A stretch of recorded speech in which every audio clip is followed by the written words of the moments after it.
these tough financial times. One of the problems that many other major cities have seen is that as the economy worsens and crime goes up, and if you're not effective in the way you police, if you don't have rigorous metrics to examine the decision makers, then that's what happens. And that's what's happened so far this year in New York. That's what's happened so far this year in Chicago, certainly Detroit, Philadelphia. Other major cities are seeing crime start to rise. Hasn't happened in Los Angeles. Part 1 crime, which is the general overall crime, including property and violent crime measurement that we deploy all across the United States for the FBI's regulations, down 7% from last year. And last year was the best year that we've had since the 50s. Actually, the last police chief that had the same raw Part 1 crime numbers that we had last year was Bill Parker, 1959. So really an amazing story about efficiency of a police department. But it's more than just that. You know, I think it's very important that I talk about how we use the police department better, but just as important as that is that reducing crime is everybody's business. It's not, now I'm the one that's accountable for it, and if crime goes up, I'm accountable, and hopefully if crime goes down, I get some of the recognition for it. But the reality is that crime in neighborhoods is very much a function of the standards of that neighborhood. Very much a function of the health of business, the health of schools, the cohesion of neighborhood groups have at least as big an effect on crime as policing does, and in many cases much more. Actually, our best successes in the city at taking blighted neighborhoods that have high crime rates and making them safe come when we use policing to gain ground, but we use community to keep the ground that we've gained.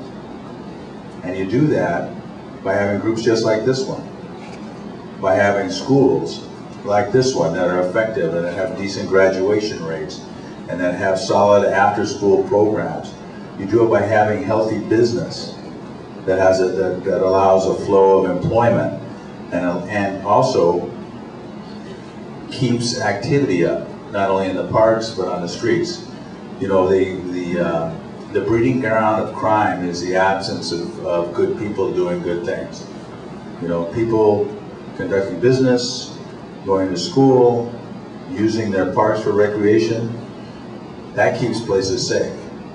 When you have parks that become abandoned, or neighborhoods that become boarded up, or when you start to lose a large percentage of your residential property to foreclosure, those are breeding grounds for crime.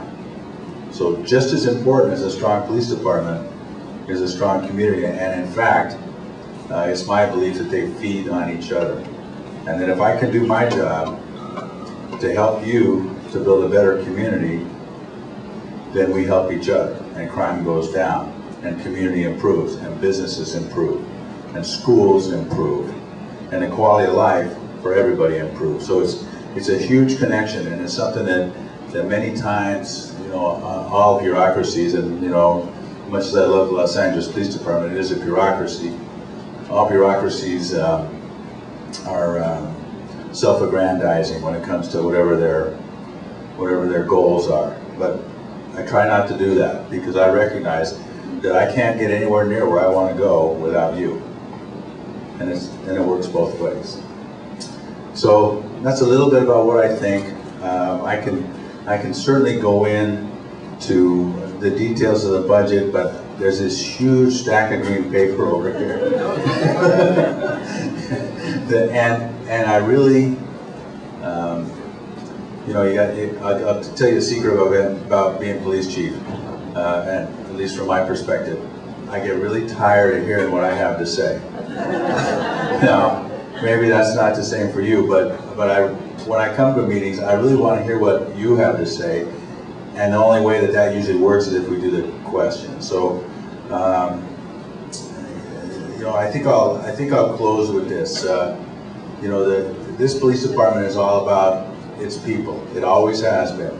You know, our 96% of our budget is personnel costs, and that's a lot. That's, you know, what that means that 96% of the over $1 billion that I get to run this police department gets used up in salaries. The rest of it's for police cars and bullets and paint and all that other stuff. But that's the way it should be, because that's what policing's about. If you don't have the right 2 police officers show up at your house in the middle of the night that know what to do, that know how to be respectful, that know how to do their jobs, then all the rest of it means nothing. So you know, this is very much a people business. That's why I think it's important that we be connected to you, and that you see us as an extension of you. So you know, with that, we'll answer some questions, have some discussion, and I think that a lot of the points that I would normally make in one of these long speeches, I'll make during the answers to the questions. So that way everybody gets to hear a little bit, and you don't just listen to Police Chief ramble on.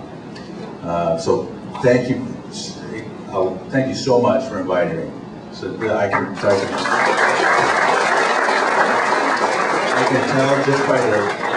just by the attention that you're paying while I'm speaking, and the amount of time and energy that you bring to this group, that you're the people that make this place work. So thank you, and we're going to do some questions. Yes, absolutely. All right.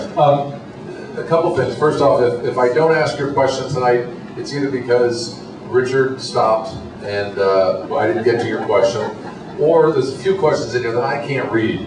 I can't read, not because they're not great questions, but because the penmanship is awful. There's a couple questions tonight that is really bad. So I'm going to get to most of them, and the Chief has assured us that afterwards he'll stick around and answer any of your questions, right? Okay. And if you have any other questions that we didn't pick up, just raise your hand, and somebody will pick it up and bring it around for you. Actually, the first question nobody asked, so I'm going to ask it. Is tomorrow night is the last game of the Laker game. Win or lose, how are you prepared for to defend this great city? Well, luckily I have considerable experience in that. I was the captain at Central during 2002 Laker victory, and we very successfully kept the city in one piece for that celebration. Last year, we didn't do as well as we could have. It wasn't a total disaster, but we didn't have adequate deployment for last year's victory. Last year's was an away game, if anybody remembers, and our away games haven't usually been an issue once we got to quit playing the Jumbotron out in front of Staples Center. So we didn't deploy adequately for it. Because of that, we had some vandalism. This year, I have I don't give the exact number out, but I have hundreds of police officers deployed to Staples Center. I had them last night at the game. I was there, not watching, working. Although my partner Rich was giving me constant updates of the score, but.